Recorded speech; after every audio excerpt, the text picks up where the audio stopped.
തന്റെ വേറിട്ട കഥാ സാഹചര്യങ്ങളിലൂടെയും കഥാപറച്ചിലിലൂടെയും മലയാളത്തിൽ ശ്രദ്ധേയനായി കൊണ്ടിരിക്കുന്ന സംവിധായകനാണ് രാഹുൽ സദാശിവൻ. നമ്മൾ കണ്ടുകൊണ്ടിരുന്ന ഹൊറർ സിനിമകളിൽ നിന്ന് വ്യത്യസ്തമായി ഒരു ദൃശ്യവിരുന്ന് സമ്മാനിക്കാൻ രാഹുലിന് തന്റെ മുൻ സിനിമകളായ ഭൂതകാലം, ബ്രഹ്മയുഗം എന്നീ ചിത്രങ്ങളിലൂടെ സാധിച്ചു.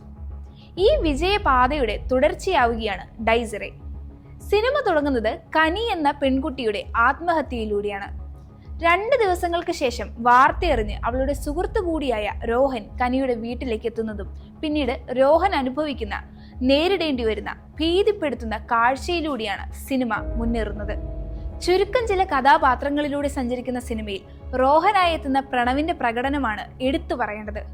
ബോഡി ലാംഗ്വേജ് ആയാലും ചില മൈന്യൂട്ട് മാനറിസം ഇതുവരെ കാണാത്ത പ്രണവിനെ ചിത്രത്തിൽ കാണാൻ സാധിക്കും. ജിബിൻ ഗോപിനാഥാണ് മറ്റൊരു പ്രധാന വേഷത്തിൽ എത്തുന്നത്. നല്ല ക്യാരക്ടറും നല്ല പ്രകടനവുമായിരുന്നു. ഇനിയും എടുത്തു പറയേണ്ട ചില പ്രകടനങ്ങളുണ്ട്. പക്ഷേ സ്പോയിലർ ആയതുകൊണ്ട് അധികം അങ്ങോട്ടേക്ക് പോകുന്നില്ല. പ്രകടനത്തിനൊപ്പം തന്നെ സിനിമയിൽ പരാമർശിക്കേണ്ടതാണ് ഇതിന്റെ ടെക്നിക്കൽ സൈഡ്. ക്രിസ്റ്റോ സേവിയറിന്റെ പശ്ചാത്തല സംഗീതവും സിനിമയുടെ ഓവറോൾ സൗണ്ട് ഡിപ്പാർട്ട്മെന്റും ഗംഭീരം.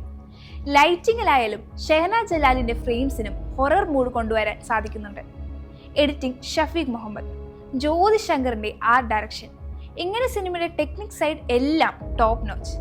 ഡൈസറെ നമ്മൾ ഇതുവരെ കാണാത്ത കഥാ പശ്ചാത്തലമെന്ന് അവകാശപ്പെടാൻ സാധിക്കില്ല. ചില പ്രെഡിക്റ്റബിൾ സീൻസ് ഉണ്ട് താനും, പക്ഷേ അതിനെയൊക്കെ മറികടക്കാൻ രാഹുലിന്റെ മേക്കിങ്ങിലൂടെ സാധിക്കുന്നുണ്ട്. ഭയം എന്ന വികാരത്തെ നല്ല രീതിയിൽ ഉപയോഗിക്കാൻ രാഹുലിനറിയാം. കണ്ടുകൊണ്ടിരിക്കുന്ന പ്രേക്ഷകരെ പിരിമുറുക്കത്തിലാക്കി കാഴ്ചകളിലൂടെ ആശ്ചര്യപ്പെടുത്തി ആ ഭയത്തെ മൂർധന്യത്തിലെത്തിക്കുകയാണ് ഡൈസറയിലൂടെ രാഹുൽ സദാശിവൻ. ചുരുക്കി പറഞ്ഞാൽ ഹൊറർ ഫാൻസിന് നല്ലൊരു ട്രീറ്റ് തന്നെയാണ് ഡൈസറെ.